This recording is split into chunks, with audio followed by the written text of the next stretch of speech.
The mind sees everything in terms of division. So when we're in mind, we're in a society of division.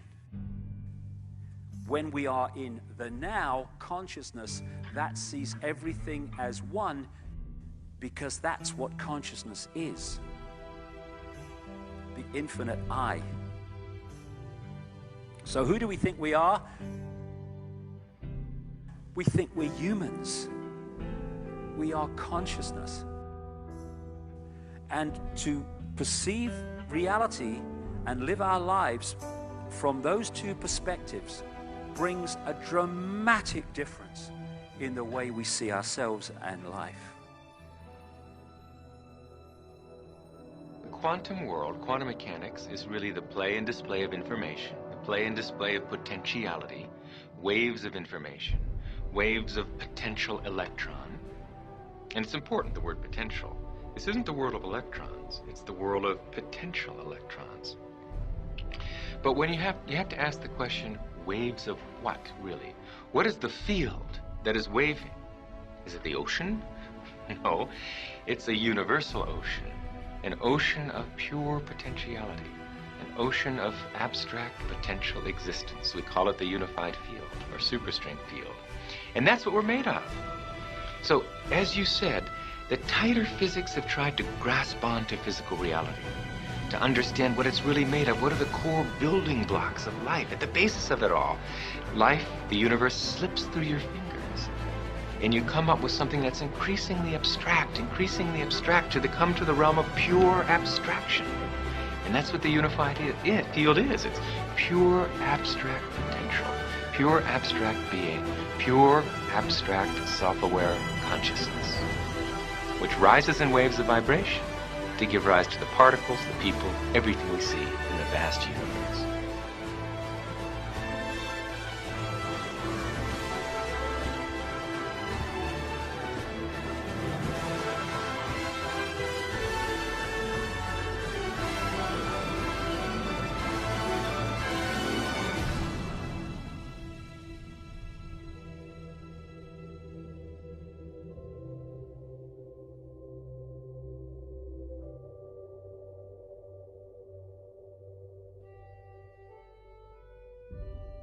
I had a conversation with my dad recently. I'm trying to heal my dad right now.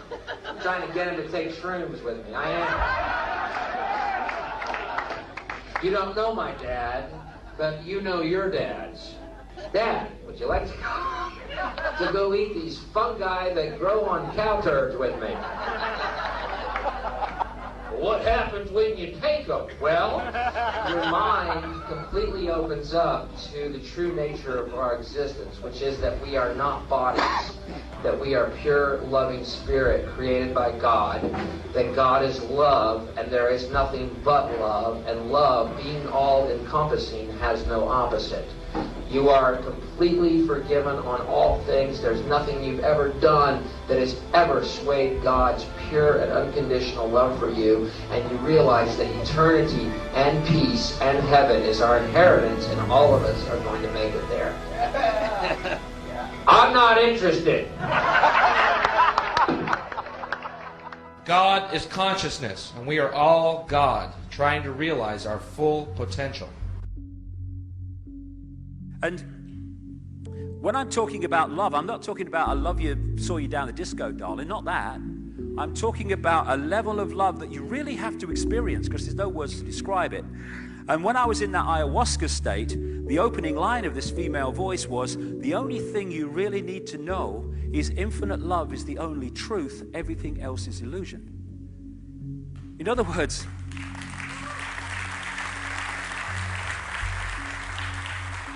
In other words, the existence of one infinite consciousness, that's the only truth. Everything else is illusion. It's the manifestation and manifestations of that consciousness in many and various ways. But the manifestations are the illusion. The consciousness is the base reality of everything. And one of the line from one of my books, love is not something you're in, it is something you are.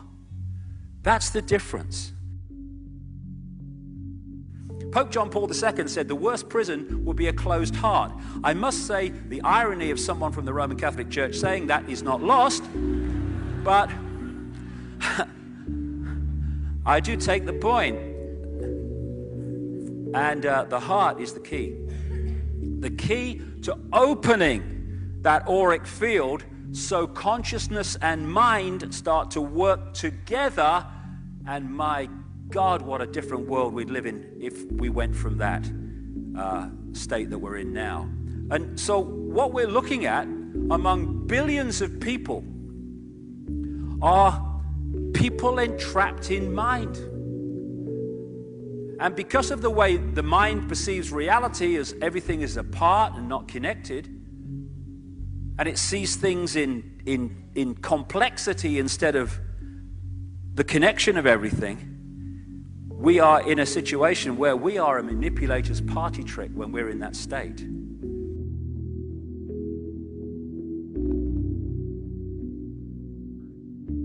Enlightenment, I thought, is it possible for human beings to gain enlightenment? And what is that? And is it possible to really get happiness going from within? Because we are always looking out for happiness. And we live in a world of change. Everything is always changing. And if you see this car that you love and you want this car, it's going to make you happy, you save up, or if you have the money, you get that car. And I even know you brush your teeth looking at your car. It's so beautiful. It's so much happiness. And you drive it and keep it clean and you're going along. Then the time passes. And a year later, it's kind of dirty with some scratches and dents. 2 years later, you're driving down the road and you spot a car that you want. And this car starts crying because you don't want it anymore. True happiness grows from within. When you dive within and really dive all the way and experience that ocean of consciousness, which Dr. John Hagelin's science calls the unified field, oneness, unity, oneness and unity. It's so beautiful. And as he says, at that fundamental level, we are all one. We're one world family. We have to view life as an opportunity. What are you doing with it? Are you afraid of it? I mean, some people live their lives, apparently, what they are doing is arranging their deathbed scene. They want it to take place in a large baronial house with clipped green lawns, acres in surround. They want the room in which they die to be filled with fine art. They want their loving heirs to be dutifully assembled while they pass out the final wisdom. And they spend their entire life creating the dramatic scenario of their passage. And of course you have to work hard because you've got to make the money to buy that house. You have to sire all these children, educate them into your values so they won't be stabbing you in the back and misbehaving in this situation. You have to create loyalty, possession, power, all of these things. And then you won't die in a ditch, unknown and abandoned, you know. But on the other hand, what was the quality of that life, you know? History is turning into a white-knuckle ride, for sure. And without the faith in some kind of transcendental phase transition, I think there's a tendency to despair and to panic and to nihilism. And religion has failed. They can only conceive of phase transition as apocalypse, as Ragnarok, the twilight of the gods. That isn't what it is. We are closing distance with the first moments of true human civilization. You know, when people actually do treat each other with respect, when there actually is a place made for the celebration of human differences, when we actually do feel the suffering of the people around us and respond to that.